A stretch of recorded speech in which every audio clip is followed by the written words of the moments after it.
पर्याय अधिकार। सबसे पहले प्रश्न, पर्याय क्या है? तो आपको शुरुआत में हर चीज के वहीं जाना है। कहाँ? कि ये प्रसंग द्रव्य का है, क्योंकि आचार्य भगवंत ने ऊपर कहा था, क्या कहा? सूत्र नंबर 3 में, द्रव्य लक्षण सिद्धि अर्थम। इस ग्रंथ की रचना द्रव्य की सिद्धि के लिए की जा रही है, द्रव्य के लक्षण की सिद्धि के लिए। तो हमने लक्षण पढ़ा था, गुण पर्यायवत् द्रव्यम, गुण और पर्याय वाला द्रव्य होता है। गुण की चर्चा हम पहले करके आए, अब आया पर्याय। एक एक शब्द ध्यान में रखते जाना। तो गुण क्या था? धौप्य स्वरूप था, जो उत्पाद, व्यय और धौप्य, तीन चीजें हमने देखी थी। वे तीन चीजें ही गुण और पर्याय हैं। जो धौप्य है वही गुण है, और जो उत्पाद और व्यय है उसी का नाम पर्याय है। तो सामान्य से अर्थ क्या निकल रहा है? जो जन्म लेती है और नष्ट होती है। उत्पाद व्यय, उत्पाद व्यय, उत्पाद व्यय, जन्म मरण, जन्म मरण, जन्म मरण, होना नष्ट होना, इसका नाम ही उत्पाद व्यय है, और इस उत्पाद व्यय का नाम ही पर्याय है। और यदि परिभाषा देखनी तो 105 नंबर सूत्र में पर्याय व्युत्पत्ति अधिकार में आचार्य परिभाषा भी देते हैं पर्याय की। क्या है पर्याय की परिभाषा? ये व्युत्पत्ति परिभाषा बिल्कुल सामान्य से शॉर्ट में आचार्य महाराज स्वयं 15 नंबर सूत्र में देते। दोनों चीजें आचार्य महाराज दे रहे। शब्द कैसे बना? तो आचार्य कहते हैं, स्वभाव विभाव रूपतया याति परयेति परिणमति इति पर्यायः। जो स्वभाव विभाव रूप से, स्वभाव मतलब जैसी वह है तद्रूप भी होती है, और विभाव दूसरे के प्रभाव में आने पर जो बदलाव होता है उसे विभाव कहते हैं। ध्यान से समझना, स्वभाव क्या है? स्व, स्व सब समझते अपना, तो स्वयं का जो भाव है वो स्वभाव है, और विभाव किसी विशेष या किसी दूसरे के निमित्त से जो होता है वो विभाव है। ये सब तो आपको हमेशा के लिए याद रखने, क्योंकि अब आप लोग विद्वान हो गए हैं, पंचम वर्ष में पढ़ रहे हैं। श्रवण संस्कृति संस्थान में 5 वर्ष में विद्वान तैयार होते, और आप लोग इस वर्ष पंचम वर्ष में पढ़ रहे हैं, तो आप श्रवण संस्कृति संस्थान के विद्वान हो गए हैं। इस चीज को ध्यान रखना चाहिए हमें। तो कुछ शब्द, कुछ टर्म्स जो जिन आगम में बार बार प्रयुक्त होते हैं, इनको भी हमको स्मरण में रखना है। तो क्या कह रहे हैं? तो स्वभाव का अर्थ है स्व, मतलब अपना स्वयं का भाव, और विभाव का अर्थ क्या है? किसी दूसरे के निमित्त से जो होता है वो विभाव कहलाता है। इन चीजों को नोट करके रखना है। तो स्वभाव और विभाव रूप से सदैव हमेशा परिणमन करती है, वह पर्याय है। प्रति समय जो बदलती है, हमेशा बदलती रहती है, चेंजेबल, उसका नाम ही है चेंजेबल, हमेशा बदलना। आगे और एक ये यहाँ पे व्याकरण विधि है उसकी, परि प्लस आय अर्थात पर्याय, परि समन्ता, और आय शब्द का अर्थ है अय गतौ अयनम, चारों तरफ से जो बदलती है, चेंज होती है, उसका नाम पर्याय है। अब आते पर्याय अधिकार पर। ये विषय आपको क्यों बताया? पर्याय शब्द क्या है ये हमें समझना है। पर्याय शब्द अपने आप में बहुत महत्वपूर्ण है, ये हमें समझना है कि पर्याय शब्द से हमारे लिए क्या उपलब्धि है, पर्याय शब्द हमारे लिए क्यों कार्यकारी है, पर्याय शब्द से हमारे लिए क्या समझना है। इसके लिए सबसे पहले तो पर्याय को जाने, फिर तो जो पर्याय अधिकार को क्यों जानना, उसमें बहुत सारे उसके भेद हैं। तो भेद तो बाद में जाने जाते हैं, पहले पर्याय तो समझ में आए।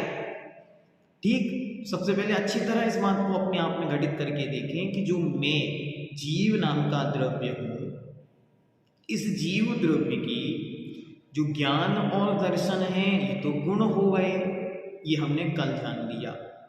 अस्तित्व, वस्तुत्व, द्रव्यत्व, प्रमेयत्व, अगुलगुत्व, चेतनत्व, अचेतनत्व, ये सामान्य गुण हो गए, ये हमने जान लिया। अब पर्याय क्या है? तो जो ये द्रव्य प्रति समय कुछ रूपों को धारण कर रहा है, इसका नाम पर्याय है। प्रति समय कुछ चेंज हो रहा है, समथिंग चेंजिंग, समथिंग डिफरेंट, कुछ उसमें अंतर आता है। वो दो प्रकार का, एक स्वयं में बदलाव है तो उसका नाम है स्वपर्याय, स्वभाव, और एक दूसरे के कारण बदलाव आता है, दूसरे के कारण चेंज होता है, उसका नाम है विभाव पर्याय। दो प्रकार की पर्याय, एक स्वभाव रूप और एक विभाव रूप। ठीक है, तो जो अपने आप से होती है, जिसमें किसी बाहर वाले की कोई सपोर्टिंग की जरूरत नहीं है, वो स्वभाव पर्याय, और जो दूसरों के कारण होती है वो विभाव पर्याय। तो सूत्र नंबर 15 में आचार्य कहते हैं गुण विकारः पर्यायः। सूत्रों का अर्थ भी निकालना आना चाहिए, यद्यपि पेपर में नहीं पूछा जाएगा, लेकिन फिर भी हमको आना चाहिए कि शब्द क्या कह रहे हैं। गुण विकारः पर्यायः, गुणों के विकार का नाम पर्याय है। विकार का अर्थ यहाँ खराब होना नहीं है, विभाव का अर्थ है विकृत होना, परिणमित होना, अर्थात चेंज होना। विकृत होना मतलब खराब होना नहीं, विकार का अर्थ खराब होना नहीं, विकार का अर्थ है परिणमन, चेंज। तो जो गुणों में परिणमन होता है, चेंज होता है, बदलाव होता है, उसका नाम ही पर्याय है। अब यहाँ पे एक बात बहुत अच्छी तरह कि इन्होंने लिख दिया कि गुणों की विकार का नाम पर्याय है, और अभी हमें आगे चल के बताएंगे कि द्रव्यों की भी ये पर्याय हैं। तो ये तो कंफ्यूज कर दिया, तो अच्छी तरह समझें। गुण और पर्याय कभी भी द्रव्यों से भिन्न नहीं होते। एकांत से नहीं घटित करना, अनेकांत लगाना। यद्यपि ये अभेद हैं, फिर भी भेद है, भेद होते हुए भी ये अभेद हैं, भिन्न होते हुए भी ये अभिन्न हैं, अर्थात उनसे अलग नहीं होते। इसीलिए द्रव्य विजुत्तम पच्चया नत्थि, द्रव्य के बिना पर्याय नहीं होती। इसलिए चाहे गुण का विकार कहो और चाहे द्रव्य का विकार कहो, दोनों बातें एक ही बात है। इस प्रकार इसको समझना। तो क्या कहा? गुण विकारः पर्यायः, गुण के विकार का नाम पर्याय है। या हम कह दें द्रव्य के विकार का नाम पर्याय है, तो भी सेंटेंस सही बन जाएगा कि द्रव्य के परिणमन का नाम ही पर्याय है। द्रव्यों में जो चेंज हो रहा है, द्रव्यों में जो परिणमन हो रहा है, उस परिणमन का नाम ही पर्याय है। ते दुधा, वह दो प्रकार की होती है। कौन कौन से भी दो प्रकार? अर्थ व्यंजन पर्याय भेदात। अर्थ व्यंजन पर्याय भेदात, वह अर्थ और व्यंजन के भेद से दो प्रकार की होती है। अर्थ पर्याय और व्यंजन पर्याय, वह पर्याय दो प्रकार की होती, एक गुण पर्याय, एक पर्याय कितनी प्रकार की? पर्याय दो प्रकार की, एक अर्थ पर्याय और एक व्यंजन पर्याय। अब ये दो शब्द मुख्य रूप से याद रखने योग्य हैं, एक अर्थ पर्याय और एक व्यंजन पर्याय। तो इन दोनों की परिभाषा अपने पास लिखकर रख लें हमेशा के लिए। अर्थ पर्याय किसे कहते हैं? अर्थ पर्याय जो सूक्ष्म है,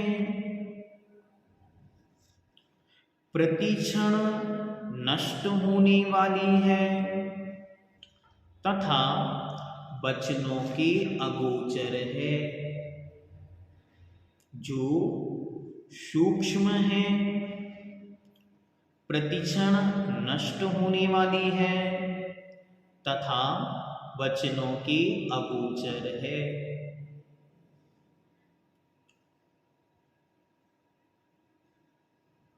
क्या क्या समझा? सूक्ष्म है अर्थात ऐसी है जो किसी के भी ज्ञान का विषय बनने के पहले ही बदल जाती है, इतनी ज्यादा सूक्ष्म है। प्रतिक्षण नष्ट होने वाली है, एक क्षण के बाद वो ठहरती नहीं है, तुरंत बदलती है। इतनी अत्यंत परिणमनशील होने से तुरंत ही बदल जाती है। इसलिए क्या कहा? अत्यंत सूक्ष्म है और क्षण क्षण में नाश को प्राप्त होती है। और तीसरी विशेषता क्या कही? वचन अगोचर है अर्थात वचनों के द्वारा कहने में नहीं आती, वचनों के द्वारा कही नहीं जा सकती। अगर इस चीज को हम अच्छी तरह समझ लें कि ये अर्थ पर्याय क्या है, तो ये अत्यंत सूक्ष्म है, क्षण क्षण में नाश को प्राप्त होने वाली है और वचनों के द्वारा कही नहीं जा सकती, उसका नाम है अर्थ पर्याय। व्यंजन पर्याय क्या है? तो व्यंजन पर्याय इसकी अपोजिट पर्याय का नाम व्यंजन पर्याय है। जो स्थूल है, चिरकाल तक रहती है, चिर मतलब होता है लंबे समय तक, जो लंबे समय तक रहती है, वचनों के गोचर है अर्थात वचनों से कही जा सकती है या वचनों के द्वारा कहने में आती है। छद्मस्तों की दृष्टि का विषय भी होती है, छद्मस्तों की दृष्टि का जो विषय भी होती है। ही भी लिखा है, ही नहीं लिखा, होती भी है नहीं भी होती है, लेकिन फिर भी छद्मस्त इसको पकड़ सकते हैं, लेकिन जो अर्थ पर्याय है उसको छद्मस्त कभी नहीं पकड़ सकते। ये दोनों में अंतर है। और चिरकाल स्थायी है, बहुत लंबे समय तक के लिए संभव है। बहुत लंबे समय का अर्थ ये नहीं है कि वो मात्र 100 वर्ष या 1000 वर्ष या 500 वर्ष रहे, नहीं, वो एक समय से भी अधिक टिक गई है तो भी वो व्यंजन है, क्योंकि अर्थ एक समय वर्ती है, उससे ज्यादा नहीं टिकती। तो इसलिए जो व्यंजन है वो चिरकाल तक मतलब लंबे समय तक टिकने वाली है, ये उसका अर्थ है। तो दो पर्याय हमने देख लिए, एक अर्थ पर्याय और एक व्यंजन पर्याय। अर्थ पर्याय क्या है? जो अत्यंत सूक्ष्म है, प्रतिक्षण नष्ट होने वाली है और वचनों के अगोचर है, वचनों से कही नहीं जा सकती और एक समय वर्ती है, अधिक समय तक नहीं टिकती। फिर उसके बाद व्यंजन पर्याय, इससे जस्ट अपोजिट, एक भी याद कर लेंगे तो दूसरी अपने आप याद हो जाएगी। तो क्या है व्यंजन पर्याय? क्या है?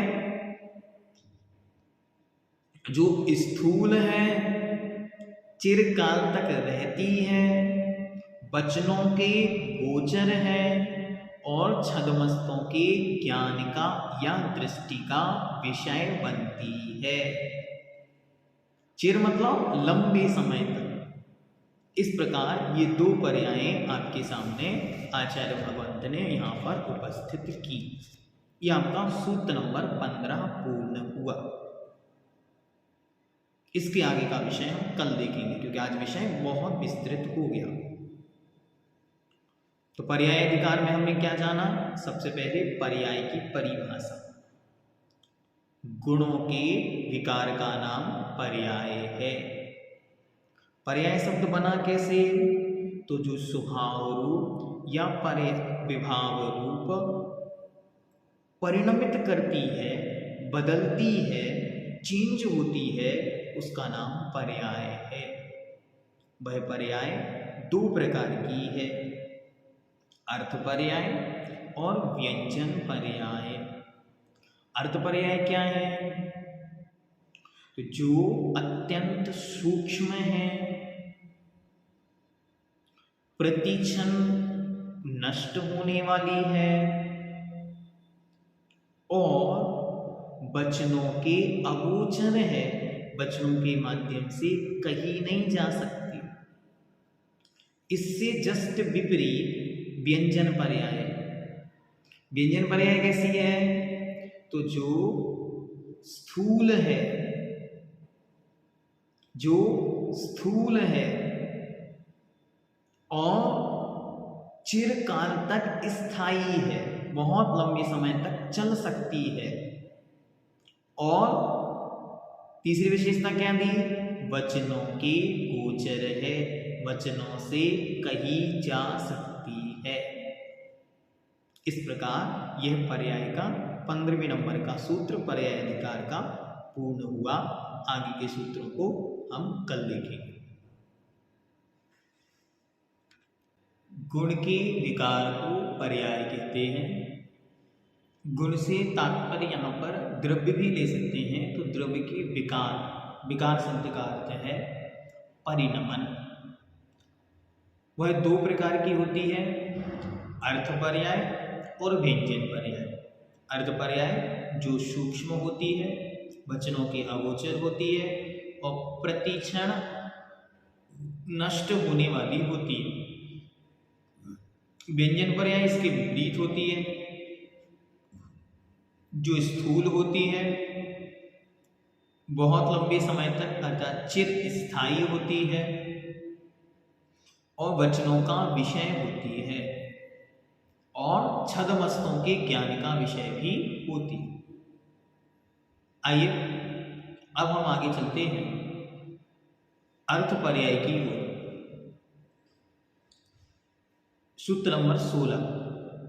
अर्थ पर्यायः ते दुधा। अर्थ पर्याय दो प्रकार की होती है, स्वभाव विभाव पर्याय भेदात। स्वभाव और विभाव के भेद से।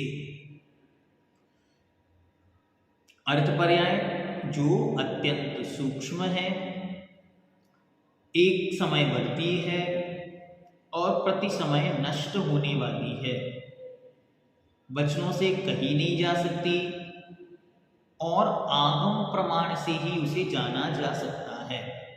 ये कुछ मुख्य बातें अर्थ पर्याय के विषय में हम अच्छी तरह अपने पास दिमाग में नोट करके रखेंगे, तब इस विषय को और स्पष्टता से हम समझ पाएंगे। उसके दो भेद किए, एक स्वभाव और एक विभाव। तो अब स्वभाव क्या है और विभाव क्या है, इसको अच्छी तरह समझने के लिए हमको दोनों शब्दों को समझना है। स्वभाव किसे कहते हैं और विभाव किसे कहते हैं। तो अपने पास इसको हमेशा के लिए नोट करके रख लें कि स्वभाव क्या है और विभाव क्या है। तो स्वभाव शब्द का अर्थ लिखें,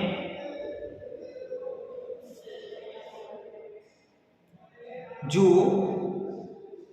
स्वयं में परिणमन होता है वो कहलाता है ये स्वभाव पर्याय। और दूसरा है विभाव पर्याय, जो किसी दूसरे या पर निमित्त के, पर पदार्थ के निमित्त से उत्पन्न होती है। ध्यान से, जो स्वयं में होती है, जिसमें किसी पर निमित्त या दूसरे की अपेक्षा नहीं है, वो स्वभाव पर्याय है। और जिसमें किसी पर दूसरे की अपेक्षा है, दूसरे निमित्त का संयोग है, उसका नाम है द्रव्य, उसका नाम है विभाव पर्याय। दो शब्द मुख्य रूप से समझने, स्वभाव और विभाव।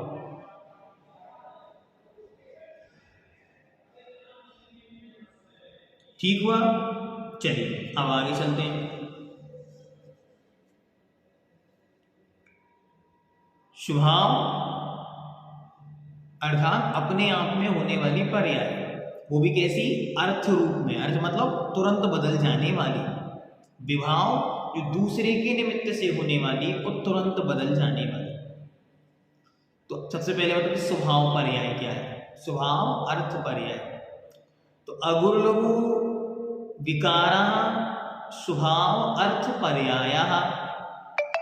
अगुर लघु गुण के विकार का नाम, विकार मतलब परिणमन। जो आत्मा में अगुर लघु नाम का गुण है, उस गुण का परिणमन जो होता है, उस परिणमन का नाम ही स्वभाव अर्थ पर्याय है। शब्द देखने आपको कि ये शब्द कहना क्या चाह रहा है। तो क्या कह रहे हैं? स्वभाव मतलब अपने आप में, बाहर वाला कोई काम नहीं करेगा तो अपना ही कोई काम करेगा। तो अपना कौन है? अपने तो केवल गुण है। तो जो अगुर लघु नाम का गुण है, उसका जो परिणमन है, उस परिणमन का नाम ही यहाँ पर स्वभाव मतलब अपने आप होने वाली, अर्थ पर्याय मतलब प्रति समय चेंज होने वाली, प्रति समय बदलने वाली पर्याय। ठीक हुआ? आगे चलते। ते द्वा दस धा। द्वा मतलब दो, दस मतलब 10। 2 और 10 मतलब 12। वह 12 प्रकार की होती है। षड वृद्धि रूपा, षड हानि रूपा। 6 वृद्धि रूप होती है, 6 हानि रूप होती है। षड मतलब होता है 6, तो 6 वृद्धि रूप होती है, 6 हानि रूप होती है।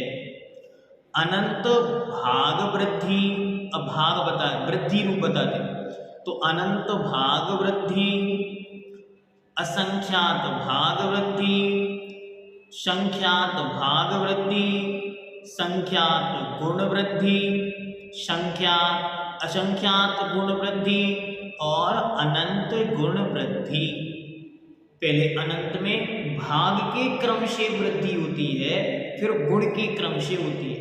तो पहले अनंत, असंख्यात, संख्यात, फिर इस तरफ चलेंगे संख्यात, असंख्यात और अनंत। इस क्रम से ये ऊपर से चक्र जैसी चलती है। ये इसको ऐसे भी समझते हैं, इस प्रकार जैसे पानी की लहरें जाती हैं ऊपर नीचे, ऊपर नीचे। तो ये ऊपर जाना ये वृद्धि है, और नीचे आना ये हानि है।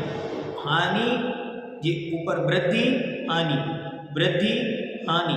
इस प्रकार क्रमशः हम इसको इस प्रकार लहरों के माध्यम से भी समझ सकते हैं। भैया जी इसका कोई उदाहरण नहीं, इसका उदाहरण कहीं नहीं है, क्योंकि आचार्य ने लिखा आगम प्रमाणात। ये आगम प्रमाण से प्रमाणित है। वचन अगोचर, वचनों के अगोचर है, वचनों के माध्यम से कहने में नहीं आती। दूसरा क्षण भंगुर है, इसलिए उसे किसी भी उदाहरण से नहीं समझाया जा सकता। आगे चलते। अब ये क्या हो गई? ये आपको बता दी वृद्धि। तो फिर से देखते, वृद्धि कितनी? 6 प्रकार की। अनंत भाग वृद्धि, असंख्यात भाग वृद्धि, संख्यात भाग वृद्धि, संख्यात गुण वृद्धि, असंख्यात गुण वृद्धि, अनंत गुण वृद्धि इति षड वृद्धि। इस प्रकार यह 6 वृद्धि हुई।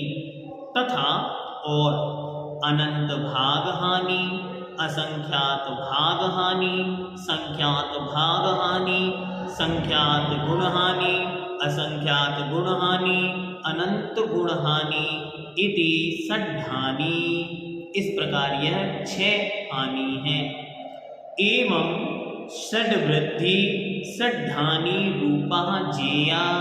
6 प्रकार की हानि, 6 प्रकार की वृद्धि, इस प्रकार यह 12 प्रकार के स्वभाव अर्थ पर्याय जाननी चाहिए। प्रश्न बन सकता है, स्वभाव अर्थ पर्याय किसे कहते हैं? तो अगुण लघु गुण के विकार को स्वभाव अर्थ पर्याय कहते हैं। स्वभाव अर्थ पर्याय कितनी प्रकार की है? स्वभाव अर्थ पर्याय 12 प्रकार की है। कौन कौन सी? षड्हानि रूपा, षड वृद्धि रूपा, 6 प्रकार की वृद्धि और 6 प्रकार की हानि। अनंत से शुरू करना है। अनंत भाग, असंख्यात भाग, संख्यात भाग, संख्यात गुण, असंख्यात गुण और अनंत गुण, ये वृद्धि में लगाने, इसी प्रकार हानि में लगाएंगे। तो ये आपकी स्वभाव अर्थ पर्याय कंप्लीट हुई। अब ध्यान में आपको रखना जो विशेष बात कि जितने भी शुद्ध द्रव्य हैं, ध्यान से, जो किताब में नहीं लिखा वो हम आपको बता रहे हैं, जितने भी शुद्ध द्रव्य हैं उन सब में यही पर्याय होती है। क्यों? क्योंकि वे सारे द्रव्य स्वभाव में ही परिणमन करते हैं, विभाव में नहीं आते। इसलिए उनमें शुद्ध द्रव्यों में जब परिणमन होता है तब उनका वह परिणमन इसी प्रकार से होता है। इसलिए आपको जब भी इस विषय में कभी भी जिज्ञासा आए तो इसी को ध्यान में रखना है। देखो यहाँ पे एक प्रश्न भी है, उसको देख के इसको समझते हैं। धर्मादिक शुद्ध द्रव्यों का परिणमन कैसे जाना जाता है? तो प्रत्येक शुद्ध द्रव्य में अनंत गुण होते हैं। उन अनंत गुणों में से एक अगुण लघु नाम का गुण भी होता है, जिसमें अनंत अविभागी प्रतिच्छेद होते हैं।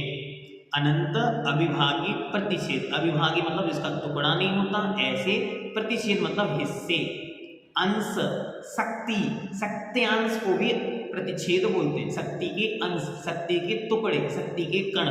तो एक एक गुण में शक्ति के अनंत अनंत गुण विद्यमान हैं। उस अगुण लघु गुण में ही नियत क्रम से अविभागी प्रतिच्छेदों की 6 प्रकार की वृद्धि और 6 प्रकार की हानि प्रति समय परिणमन होता रहता है। यह प्रति समय का परिणमन ही शुद्ध द्रव्यों की स्वभाव पर्याय हैं।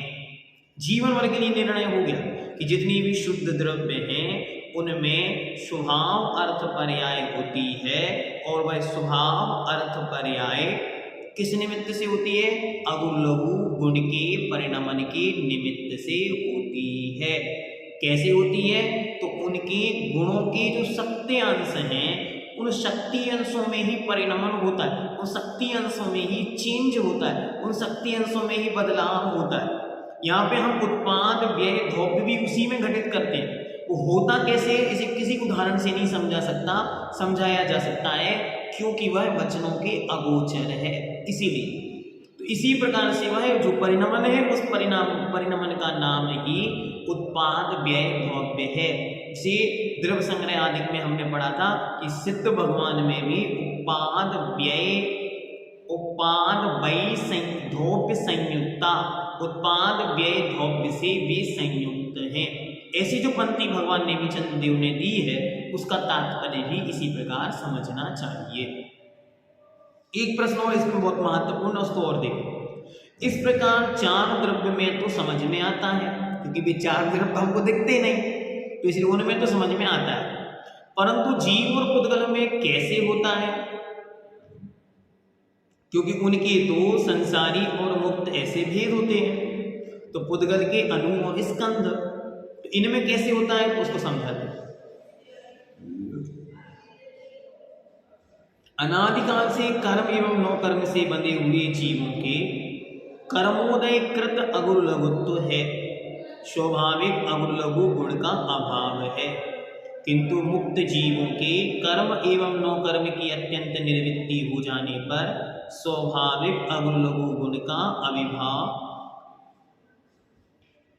आविर्भाव होता है। अर्थात जब तक वो संसारी अवस्था में रहता है तब तक वो अवलु लघु नाम का गुण विकृत रहता है, कर्मोदय से संयुक्त रहता है। लेकिन जब वे सिद्ध बन जाते हैं तो वही शुद्ध हो जाता है। तो इसीलिए उस गुण के कारण उनके वो परिणमन उसके आधार से ही जानना चाहिए। वो संसारी अवस्था में है तब तक विकार रूप परिणमन होता है। इसलिए आचार्य नेमिचंद महाराज एक पंक्ति आपको याद हो, तत्तीय मयो नियो अप्पा। ये पंक्ति बहुत अच्छी तरह से कहती है कि जिस समय वो जो करता है उसी के अनुसार वह हो जाता है, उस समय वो हो जाता है। द्रव्य जिस प्रवृत्ति में लगता है उसी रूप में हो जाता है। तत्तीय मयो नियो अप्पा का अर्थ वहाँ पे मोक्ष मान रत्नात्रय में लगी हुई आत्मा ही मोक्ष का कारण बन जाती है। वैसे संसार में लगी हुई आत्मा, कर्मों में लगी हुई आत्मा ही संसार का कारण बन जाती है या होती है। ऐसा स्पष्ट रूप से जानना चाहिए। ठीक, अब आगे देखते हैं। इस प्रकार आपको इस विषय में और कोई शंका रह गई हो तो आप लोग क्रमशः उसे नोट कर लें कि इस विषय में यदि ये समझ आना चाहिए तो कैसे समझें, तो उसको आप नोट करके अपने पास रख लें, फिर उस पर अपन और विस्तार से चर्चा करें। इस विषय में हमारे पास इतना ही विषय है, वो हमने आपके सामने रख दिया कि यदि किसी भी प्रकार से द्रव्य में परिणमन हो रहा है तो द्रव्य के परिणमन को हम इस प्रकार से समझ सकते हैं कि शुद्ध द्रव्यों में इसी प्रकार का परिणमन होता है। उनमें जो अवलघु नाम का गुण है वो प्रति समय परिणमन को प्राप्त होता है। इसके लिए एक उदाहरण और बहुत सुंदर देते हैं। जैसे एक कटोरे में पानी भरा हुआ है, कांच का कटोरा है, कांच के गिलास में पानी है और पानी को यूं रख दिया। अब उस पानी में कुछ कंपन होता है, पानी में यूं लहरें लहरें उठती हैं। यद्यपि भी हमारी न आंखों का विषय बनती हैं न हमारे ज्ञान का विषय बनती हैं, लेकिन वे होती हैं। हम उन्हें पकड़ने का प्रयास करें तो भी पकड़ने में आ सकती हैं, लेकिन सावधानता से नहीं आती।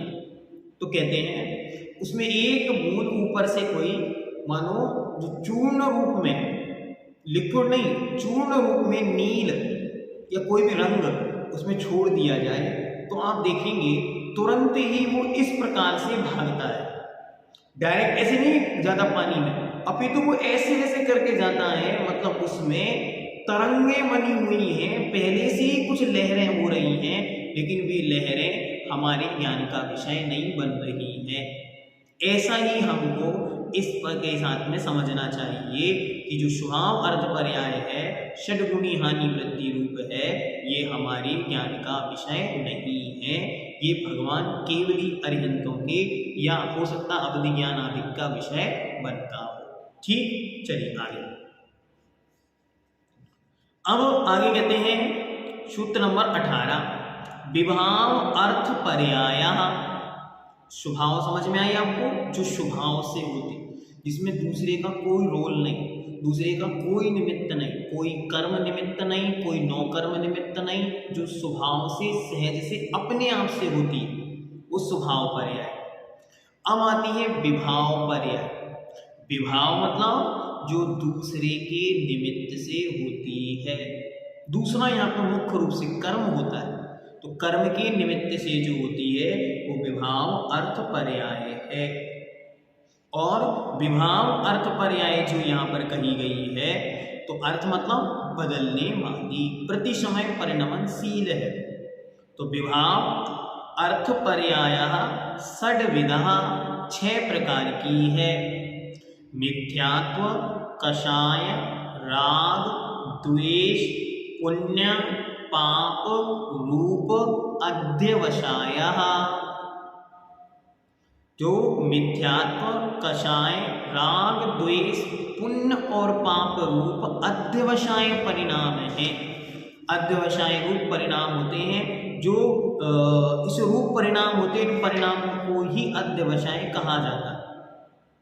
तो जो ये परिणाम है, इन परिणामों का नाम ही अध्यवसाय है, या अध्यवसाय का नाम ही विभाव पर्याय है। ऐसा हम मान सकते हैं कि आत्मा के जो विभाव रूप परिणाम हैं उनको ही अध्यवसाय कहते हैं। क्योंकि बहुत अच्छी तरह अगर हम समझेंगे तो आचार्य भगवंतों ने बहुत बार इस अध्यवसाय शब्द का प्रयोग किया। तो आध्यात्मिक ग्रंथों में इसका प्रयोग राग द्वेष आदि परिणामों के लिए किया। तो कुंद कुंती बार बार अनध्यवसाय की ओर ले जाते हैं कि अध्यवसाय से दूर होकर अनध्यवसाय की ओर जाएं। उस सिद्धांत ग्रंथों में जब हम देखते हैं तो इसका प्रयोग मिलता है अज्ञान के लिए, जहाँ सम्यक ज्ञान के तीन जो सम्यक ज्ञान से विपरीत या मिथ्या ज्ञान के तीन लक्षण बनाते हैं, वहाँ एक अध्यवसाय और अनध्यवसाय शब्द का प्रयोग मिलता है। तो वह अनध्यवसाय रूप अज्ञान होता है और अध्यवसाय रूप अज्ञान से निर्वृत्ति होता है। तो ये अध्यवसाय अनध्यवसाय शब्द बार बार प्रयोग में आते हैं, उनको ध्यान में रखना। तो कहते हैं विभाव अर्थ पर्याय षड्विधा। विभाव अर्थ पर्याय 6 प्रकार की है। मिथ्यात्व, कषाय, राग, द्वेष, पुण्य, पाप रूपा, अध्यवसाय। तो 6 प्रकार की याद कर लें आप। कषाय, राग, मिथ्यात्व, कषाय, राग, द्वेष, पाप, पुण्य। एक शंका यहाँ पे उस समय आई थी जब इसको पढ़ाया था कि पाप तो समझ में आता है, पुण्य कैसे लिया? तो पुण्य इस प्रकार से, क्योंकि पुण्य वास्तविकता में आत्मा का परिणाम नहीं है, इसीलिए ये भी विभाव है, इसलिए इसको इस प्रकार से समझो। इस प्रकार यहाँ तक ये आपकी 2 ये हुई। अब किसी किसी किताब में, मूल रूप से जो ये वाली किताब से हम पढ़ रहे हैं, इस किताब में इसका वर्णन नहीं है जो आगे हम बताने वाले हैं, लेकिन किसी किसी किताब में वो विषय भी दिया है कि ये जो हमने विभाव पर्याय पढ़ी है, विभाव अर्थ पर्याय, ये जीव की अपेक्षा यहां दी है। क्या पुद्गल की अपेक्षा भी होती है? तो वो कहते हैं हाँ, पुद्गल की अपेक्षा भी विभाव अर्थ पर्याय होती है। कैसे होती है? तो उन्होंने कहा द्वि अणु आदिक स्कंदों में एक वर्ण आदिक से अन्य वर्ण आदिक रूप परिणमन की शक्ति ही, ध्यान से, अभी आगे एक पर्याय और आएगी, उस समय ये उदाहरण देंगे, लेकिन यहाँ पे वो कह रहे हैं उसकी शक्ति ही पुद्गल द्रव्य की विभाव अर्थ पर्याय है, क्योंकि वहां भी वो शक्ति विद्यमान है, उन शक्तियों में अगुरु लघु नाम का गुण विद्यमान है, वो प्रति समय परिणमन हो रहा है। यद्यपि वह पुद्गल विभाव रूप भी होता है, क्योंकि एक पुद्गल का अणु दूसरे अणु के साथ मिलकर जा रहा है, इसलिए विभाव रूप हो गया है, इसलिए उसको उस रूप में समझना। आगे चलते हैं। अब हम आगे चलें तो व्यंजन पर्याय की ओर चलते हैं। ध्यान से, अभी अवलोक गुण की चर्चा हुई, अब व्यंजन पर्याय में मुख्य रूप से प्रदेशत्व गुण है। जब हमने प्रदेशत्व गुण की परिभाषा पढ़ी थी तो वहां स्पष्ट रूप से लिखा था जिसके निमित्त से यह द्रव्य अनेक पर्यायों को धारण करता है या कर चुका है। तो कैसे कर चुका है? तो अनेक प्रकार का परिणमन जो द्रव्य में हो रहा है, वो जो हमें देखने में आ रहा है मूल रूप से, अभी तक तो क्या स्वभाव में देखने में नहीं आता, लेकिन विभाव देखने में आता है। स्वभाव देखने में नहीं आता, लेकिन विभाव देखने में आता है। कुछ स्वभाव भी देखने में नहीं आते तो कुछ विभाव भी देखने में नहीं आते।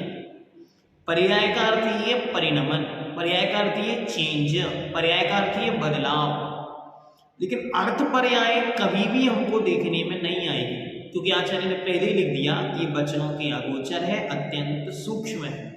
लेकिन जो व्यंजन पर्याय है वो हमको देखने में आ सकती है। बहुत अच्छी तरह ध्यान से, अभी आप कहोगे आ सकती है, क्यों कह रहे हैं हम? क्योंकि अभी सिद्ध पर्याय भी व्यंजन पर्याय है, तो वो देखने में नहीं आएगी, इसलिए आ सकती है। इस प्रकार से जाने। तो आगे देखते सूत्र नंबर 19, विभाव द्रव्य व्यंजन पर्यायास चतुर्विधा नरक नारकादि पर्यायः अथवा चतुरशीति लक्षायोनयः। अब यहाँ पे एक नया शब्द आया, उसको ध्यान में समझिए। 2 शब्द अब आगे प्रयोग में आएंगे, एक द्रव्य की पर्याय और एक गुण की पर्याय।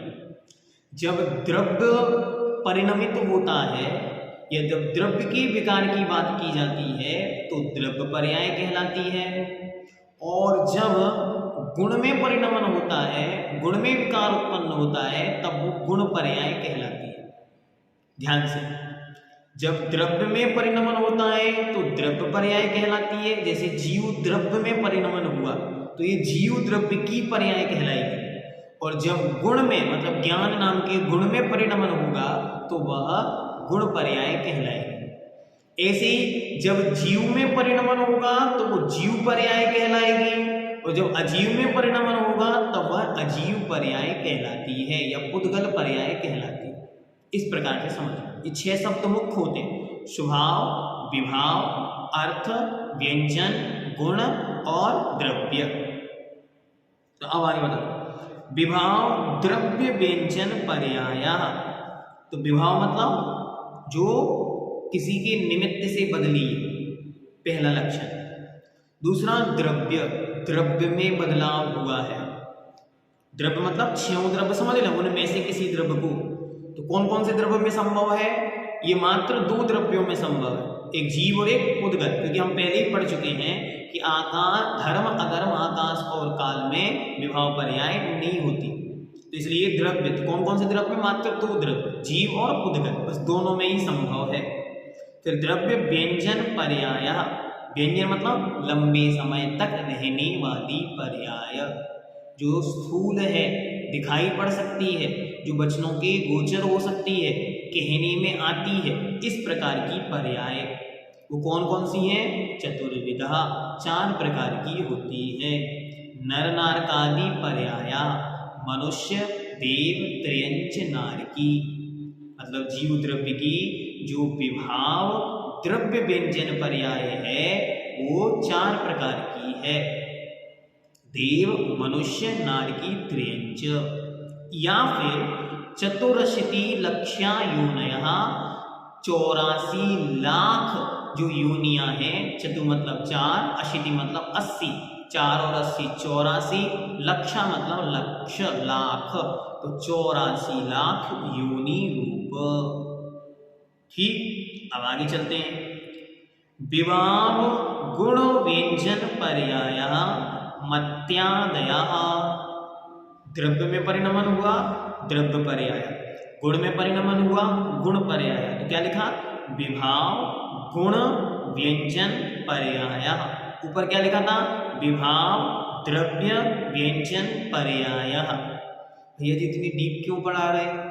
एक भी शब्द यदि आपने आगे पीछे किया तो पूरे पेपर में एक भी प्रश्न का उत्तर नहीं लिख पाएंगे। ध्यान से, विभाव भूल गए और स्वभाव भूल गए, अर्थ भूल गए या व्यंजन भूल गए, द्रव्य भूल गए या गुण भूल गए, तो सारा विषय ऐसे मिक्स हो जाएगा। जो आपको बिल्कुल सरल है वो सब कठिन हो जाएगा। इसलिए इन 6 चीजों को बहुत अच्छी तरह याद कर लें। अर्थ मतलब तुरंत बदलने वाली, व्यंजन लंबे समय तक टिकने वाली, स्वभाव स्वयं में होने वाली, विभाव दूसरे के निमित्त से होने वाली, द्रव्य द्रव्य में होने वाली, गुण गुणों में होने वाली। बस इसमें ये ध्यान रखना है कि अर्थ अकेली शुद्ध द्रव्यों में होती है, स्वभाव जो रूप अर्थ पर्याय वो मात्र शुद्ध द्रव्यों में होती है, विभाव अशुद्ध द्रव्यों में होती है, और जो अर्थ है वो सब में होती है। कैसे कैसे होती है उसके विषय में आगे चर्चा करते हैं।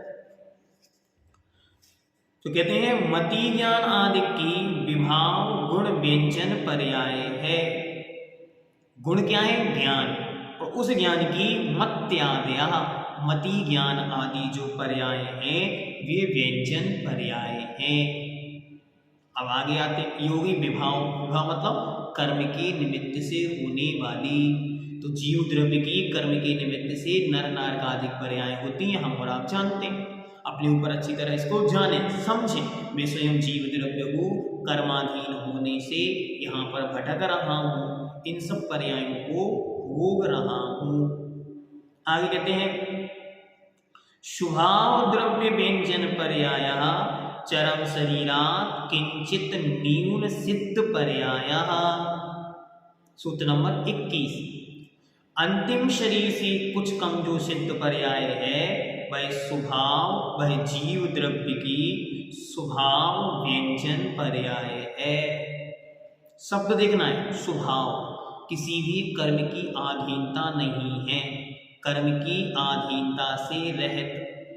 द्रव्य मतलब द्रव्य में होने वाली, व्यंजन पर्याय मतलब बहुत लंबे समय तक टिकने वाली ऐसी पर्याय।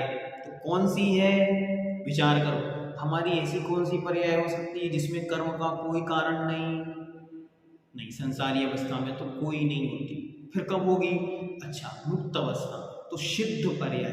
वो कैसी है, तो उन्होंने कहा किंचित न्यून चरम शरीरात, अंतिम शरीर से कुछ कम, जो सिद्ध पर्याय है वही यहाँ पर द्रव्य की स्वभाव पर्याय है, जो एक बार बनी अब अनंत काल तक के लिए चलती जाएगी, समाप्त नहीं होगी कभी।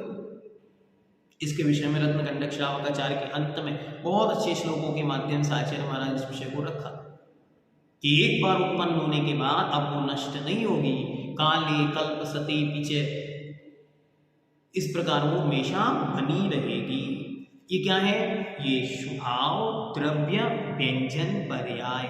स्वभाव किसी भी कर्म की अपेक्षा से रहे, द्रव्य द्रव्य की, और व्यंजन लंबे समय तक रहने वाली पर्याय। अब इसी प्रकार गुण में घटित करें तो सूत्र नंबर 22, स्वभाव गुण व्यंजन पर्याय अनंत चतुष्टय रूपा जीवस्य। स्वभाव गुण व्यंजन पर्याय, स्वाभाविक मतलब किसी भी कर्म से रहित, गुणों में बहुत लंबे समय तक टिकने वाली कौन सी पर्याय है, अनंत चतुष्टय रूपा, अर्थात अनंत चतुष्टय स्वरूप, अनंत ज्ञान, अनंत दर्शन, अनंत सुख और अनंत वीर्य। एक बार उत्पन्न हुए और अनंत काल के लिए अब बने रहेंगे, कभी भी अंत को प्राप्त नहीं होंगे। यहां तक ये आपको किसकी समझानी, जीव द्रव्य की। अब बताते हैं पुद्गल द्रव्य की, समझ में आई। अर्थ तुरंत बदल जाने वाली, व्यंजन लंबे समय तक टिकने वाली, स्वभाव अपने आप में होने वाली, विभाव दूसरे द्रव्य के अधीनता से या कर्म के निमित्त से होने वाली। दूसरे द्रव्य की अधीनता से क्यों कह रहे हैं, क्योंकि अभी पुद्गल में भी कहेंगे तो आपको पुद्गल के तो कर्म होते नहीं, फिर इसलिए तो दूसरे के अधीनता से होने वाली, द्रव्य द्रव्यों की पर्याय और गुण गुणों की पर्याय। तो गुणों की जब विकृत रूप पर्याय होगी तो संसारी अवस्था, तो अपन है ही यहाँ पे, तो हमें और आपको देख के तुरंत याद करना, ये हमारी विभाव पर्याय हैं और हमारी स्वभाव पर्याय सिद्ध भगवान हैं। अपने ऊपर घटित करेंगे तुरंत याद आ जाएगा, हम स्वयं ही हमारी विभाव पर्याय हैं और सिद्ध भगवान हमारी स्वभाव पर्याय हैं। किनकी, व्यंजन व्यंजन की। और शुद्ध द्रव्यों की चर्चा करेंगे तो अर्थ स्वभाव अर्थ पर्याय है, और यदि हमारे अशुद्धता की चर्चा करेंगे तो विभाव अर्थ पर्याय है। तो विषय एकदम क्लियर हो जाएगा। पर्याय क्या है, परिणमन, चेंज, बदलाव सब द्रव्यों में होता है, तो 6 द्रव्य में इस प्रकार का परिणमन संभव है। अब एक एक द्रव्य में आप घटित कर सकते हैं किस द्रव्य में कौन कौन सी पर्याय संभव है। एक दो सूत्र 4 सूत्र पढ़ के फिर हम आपको समझाते हैं एक एक द्रव्य में कैसे कैसी पर्याय हम सब घटित कर सकते हैं। कुछ भी नहीं करना है आपको, मात्र यहाँ से ऐसे पर्यायों को एक एक द्रव्य देखना और एक एक द्रव्य की पर्याय देखना, समझ में पूरा आ जाएगा। अब पुद्गल द्रव्य की ओर चलते हैं। तो पुद्गल द्रव्य की 2 अवस्था है, परमाणु रूप है तो शुद्ध अवस्था है, तो उसमें जो शक्ति है वो विभाव अर्थ पर्याय है। ठीक, अब कोई विकृत भी होता है तो लंबे समय के लिए भी चलता है, तो लंबे समय तक कैसे चलता है तो उसको बताते हैं।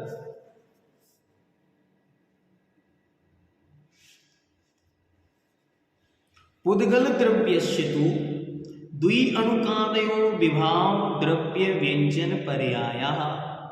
विभाव मतलब बदलने वाली, दूसरे के निमित्त से आई। द्रव्य मतलब द्रव्य में, तो कौन सा द्रव्य चल रहा है यहाँ पे, पुद्गल द्रव्य। तो द्रव्य में व्यंजन पर्यायः, व्यंजन पर्याय मतलब लंबे समय तक टिकने वाली पर्याय कौन सी है, तो पुद्गलस्य, पुद्गल द्रव्य की द्वि अणुकादयो, दो आदि अणुओं की पर्याय। जब एक अणु दूसरे अणु से मिला तो दूसरा अणु जब तीसरे अणु से मिला तो ऐसी जो दो अणुओं से अधिक, दो ही अणु को आदि लेकर जो आगे की पर्यायें हैं, वे सारी की सारी पर्यायें एक बार बनकर बहुत लंबे समय तक टिक सकती हैं। उनमें जो परिणमन रूप शक्ति है वो तो वहां पे विभाव अर्थ पर्याय में घटित की थी, लेकिन यहाँ पर व्यंजन पर्याय में जानना है। कौन सी ये है विभाव रूप। दुई अणु का आदि, अगर वो एक में ही कहे मात्र एक तो स्वभाव है। जब तक परमाणु अपनी एक अवस्था में है तब तक स्वभाव रूप है। जब वो दूसरे में चला जाए, दो अणु का अधिक बन जाए, तब वो विभाव रूप कहलाता है। ये हमेशा ध्यान में रखना। अब सूत्र नंबर 24, रस रसांतर गंध गंधांतरादि विभाव गुण व्यंजन पर्याय। रस से रसांतर, गंध से गंधांतर, मतलब रस से एक रस से दूसरे रस रूप और एक गंध से दूसरे गंध रूप होना, ये विभाव गुण व्यंजन पर्याय है। किसकी? पुद्गल द्रव्य की। जब पुद्गल अणु, एक अणु दूसरे अणु से मिलता है, एक अणु दूसरे अणु के साथ संघात को प्राप्त होता है और एक नई पर्याय बनती है, तो उनके कलरों में चेंज होता है, उनके रसों में चेंज होता है, उनके वर्णों में चेंज होता है, उसको ही यहाँ पर गुण की, इसकी गुण, क्योंकि वो उनके गुण है, स्पर्श रस गंध वर्ण, ये गुण थे तो पिछले अधिकार में हम पढ़ के, उन गुणों का ही परिणमन जानना। जैसे एक छोटा सा उदाहरण, यहाँ पे आपने रखी थोड़ी सी हल्दी, जो इसका वर्ण क्या है? पीला। दूसरी तरफ आपने रखा चूना, इसका वर्ण क्या है? सफेद। दोनों को मिला दो, कौन सा रंग बन गया? लाल। तो क्या हो गया? वर्ण वर्णांतर, वर्ण वर्णांतर। तो एक वर्ण से जो दूसरे वर्ण रूप हो गई, इसका नाम है गुण विभाव, विभाव गुण द्रव्य, विभाव गुण व्यंजन पर्याय। विपरीतता, किसी दूसरे के निमित्त से होने वाली गुणों की विकृति परिणमन का नाम है, जो कैसी है? लंबे समय तक चल सकती है या चलती है। अब आगे आए, अब स्वभाव रूप देखना। तो पुद्गल द्रव्य का स्वभाव कब होता है? चार द्रव्य तो सदा शुद्ध हैं, धर्म अधर्म आकाश काल। जीव द्रव्य की शुद्धता कब होती है? जब वो सिद्ध बनता है। और पुद्गल द्रव्य की शुद्धता कब है? जब वो अणु रूप में है। तो भेदा अणु, भेद रूप ही, भेद से ही अणु की उत्पत्ति होती है। और जो स्वाभाविक अणु है, जो आज तक कभी स्कंद रूप बना ही नहीं, वो अपने आप में स्वभाव से शुद्ध है, उनके विषय में कहते हैं। सूत्र नंबर 25, अविभागी पुद्गल परमाणु स्वभाव द्रव्य व्यंजन पर्याय। अविभागी, जिसका कोई दूसरा टुकड़ा ना हो सके, उसे कहते हैं अविभागी। ऐसा बिना टुकड़े वाला पुद्गल का परमाणु, परमाणु मतलब सबसे छोटा अणु, सबसे छोटी अवस्था, जिसका कोई दूसरा टुकड़ा नहीं हो सकती, ऐसे पुद्गल का सबसे छोटा अणु यही स्वभाव द्रव्य व्यंजन पर्याय है। और अब गुणों में देखें तो गुणों में बताते, वर्ण गंध रसई, रस एक एक अविरुद्ध स्पर्श द्वय स्वभाव गुण व्यंजन पर्याय। वर्ण एक, गंध एक, रस एक और अविरुद्ध दो स्पर्श। ध्यान से अच्छी तरह समझना इस विषय को, थोड़ा सा अलग विषय है, लेकिन समझने के लिए अच्छी तरह अगर इसको हम समझेंगे तो हमको हमेशा के लिए ये स्मृति में आ जाएगा कि किस प्रकार ये घटित करना है।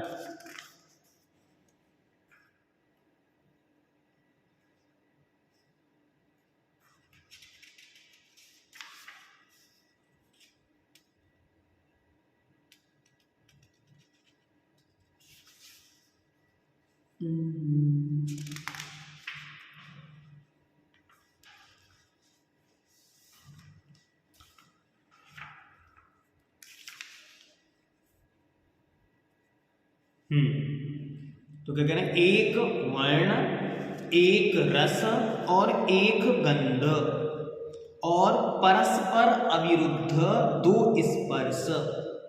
स्पर्श कितने प्रकार के होते? स्पर्श 8 प्रकार के होते। रूखा, चिकना, कड़ा, नरम, हल्का, भारी और कड़ा नरम। ध्यान से 8 प्रकार का स्पर्श होता। वर्ण तो आपको समझ में आ रहा है कि 5 वर्ण में से कोई एक वर्ण, रस में से कोई एक रस, गंध में से दोनों गंधों में से कोई एक गंध। बचता है क्या? स्पर्श। स्पर्श को थोड़ा सा समझने में देर लगती है, तो कैसे समझना? ऐसे समझना। स्पर्श कैसा लेना है? तो अभिभागी, अविरुद्ध। अविरुद्ध मतलब जो आपस में एक दूसरे के विरुद्ध ना हो। मतलब जो 4 हैं, तो रूखा, चिकना, ये दोनों एक दूसरे के विरुद्ध हैं, तो इनमें से कोई एक। ऐसे हम करेंगे तो बचेंगे 4। उन 4 में से भी आचार्य कहते हैं ऐसे 2 लेने हैं जो आपस में विरुद्ध ना हो। इसलिए परमानेंट तो 2 हैं। कौन कौन से? तो या तो रूक्ष में से एक और शीत उष्ण में से एक। स्निग्ध और रूक्ष में से कोई एक और शीत और उष्ण में से कोई एक। अब कोई कहेगा कि जो बचे 4 हैं उनमें से क्यों नहीं लिया? तो इस प्रकार जो परमाणु का सबसे छोटा हिस्सा है अविभागी, उसमें यही 4 गुण में से कोई 2 वर्ण, 2 स्पर्श पाए जाते हैं। तो शीत उष्ण में से एक, शीत या उष्ण सर्दी गर्मी में से कोई एक, और रूखा चिकना इनमें से कोई एक। ये 2 अविरुद्ध मतलब आपस में एक दूसरे के विरुद्ध में ना हो, ऐसे 2 गुण उनके पाए जाते हैं। ये उसकी गुण पर्याय हो। तो एक वर्ण, एक गंध, एक रस और अविरुद्ध स्पर्श 2, ये स्वभाव, गुण, व्यंजन, पर्याय हुई। अब इसको एक पूरे चार्ट में समेट देते हैं। कैसे? देखते हैं। सबसे पहले देखें 6 द्रव्य: जीव, पुद्गल, धर्म, अधर्म, आकाश, काल। ठीक। अब इसमें से पीछे से चलते हैं। काल, आकाश, धर्म, अधर्म, ये स्वभाव से शुद्ध हैं। ये कभी भी अशुद्ध नहीं होते, इसलिए इनमें किसी भी प्रकार की विभाव पर्याय कभी होगी ही नहीं। निर्णय कॉपी में लिख लें, इनमें कभी भी विभाव पर्याय होगी ही नहीं। इनमें नियम से शुद्ध पर्याय ही होनी है। और वो पर्याय भी कैसी है? वो पर्याय भी प्रति समय बदलने वाली है, चेंज होने वाली है। इसलिए उसका नाम है स्वभाव अर्थ पर्याय।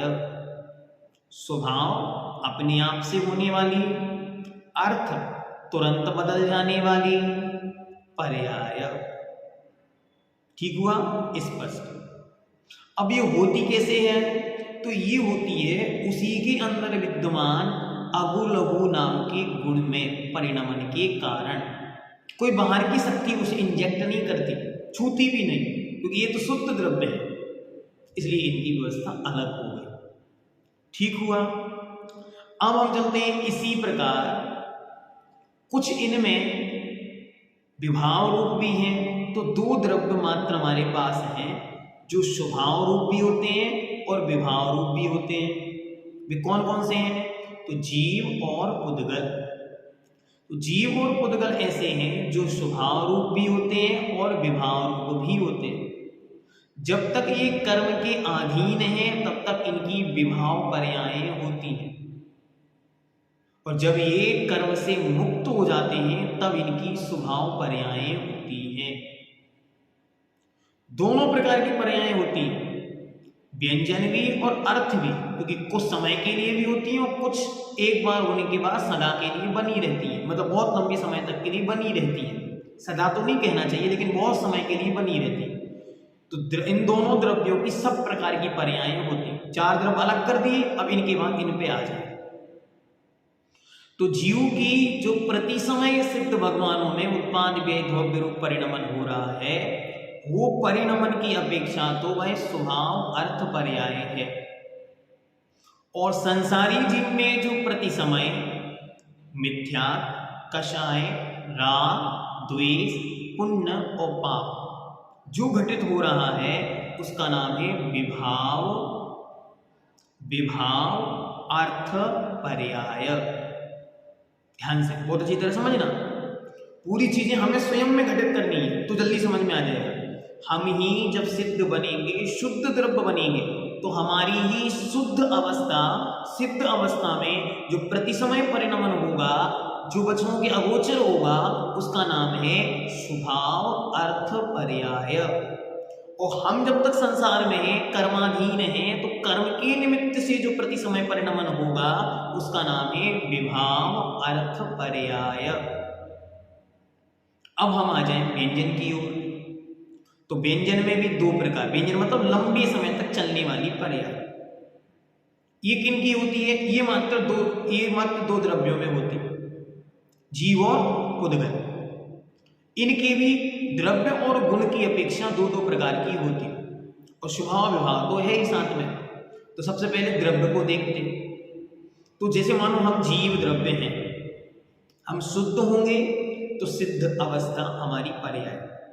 हम शुद्ध होंगे तो हमारा अनंत चतुष्टय, अनंत दर्शन, अनंत ज्ञान, अनंत बल, अनंत वीर, अनंत सुख, ये हमारी स्वाभाविक या स्वभाव व्यंजन पर्याय किसकी है?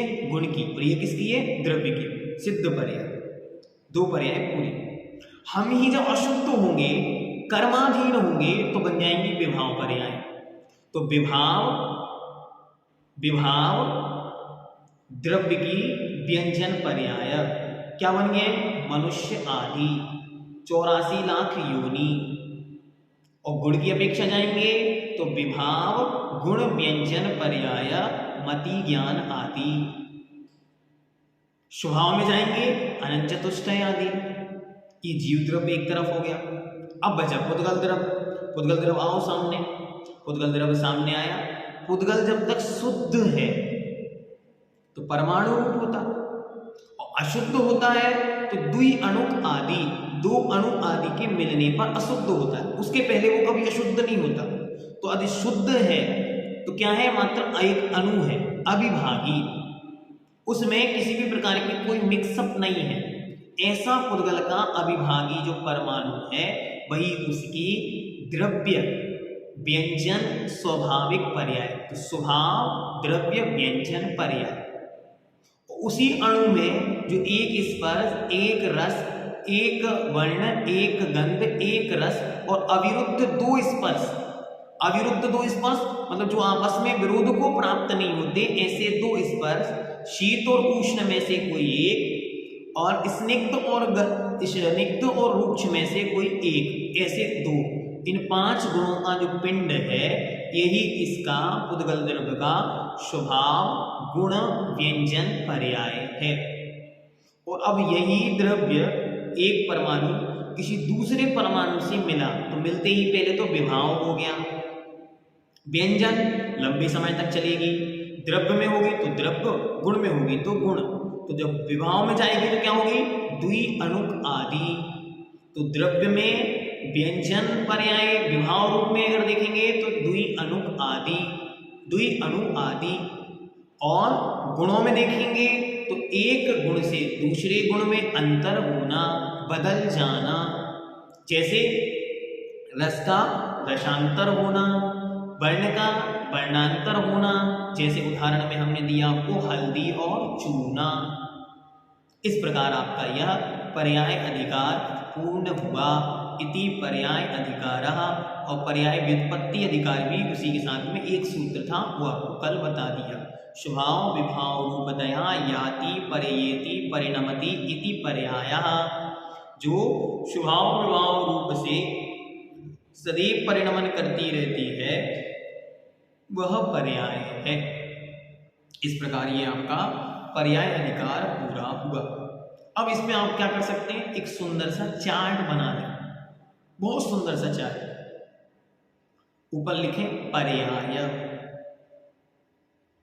ऊपर लिखते हैं पर्याय। एक तरफ लिखते हैं अर्थ, एक तरफ लिखते हैं व्यंजन। अर्थ में लिखते हैं सूक्ष्म, क्षणवर्ती और वचन के अगोचर। कहने में नहीं आते, कहने में नहीं आते, इससे बच गई, और कुछ नहीं कहना उसके बारे में। व्यंजन पे आए, स्थूल,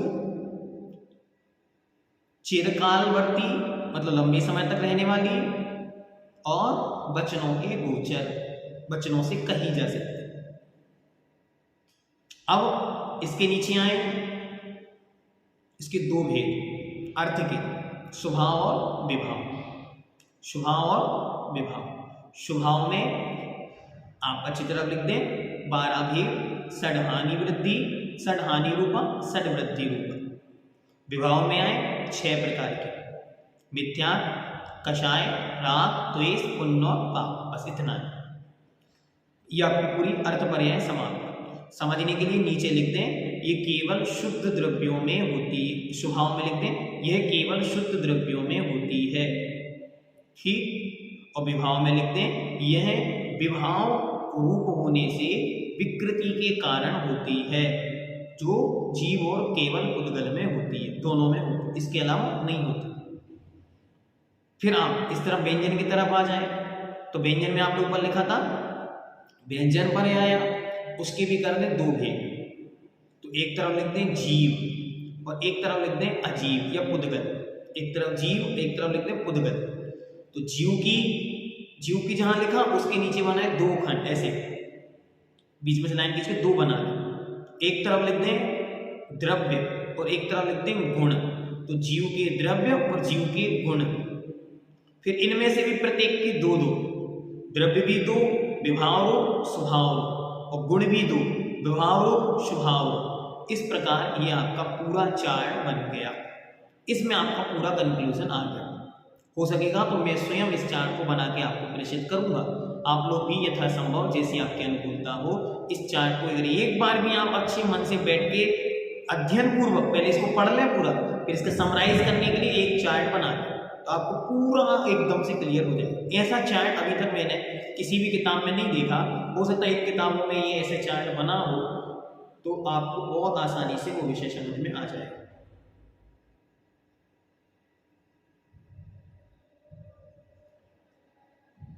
हाँ, इन्होंने दिया तो है लेकिन फिर भी उतना स्पष्ट नहीं है।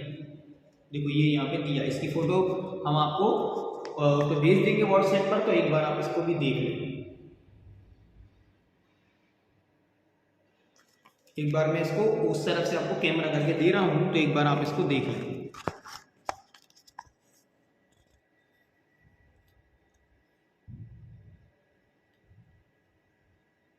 नहीं हो पाएगा, ठीक है। चलिए अभी इसके लिए इतना ही करते, फिर आपको आगे इसकी फोटो खींच के क्लिक करके दे दी जाएगी, तो आप उसको एक बार और व्यवस्थित कर लें।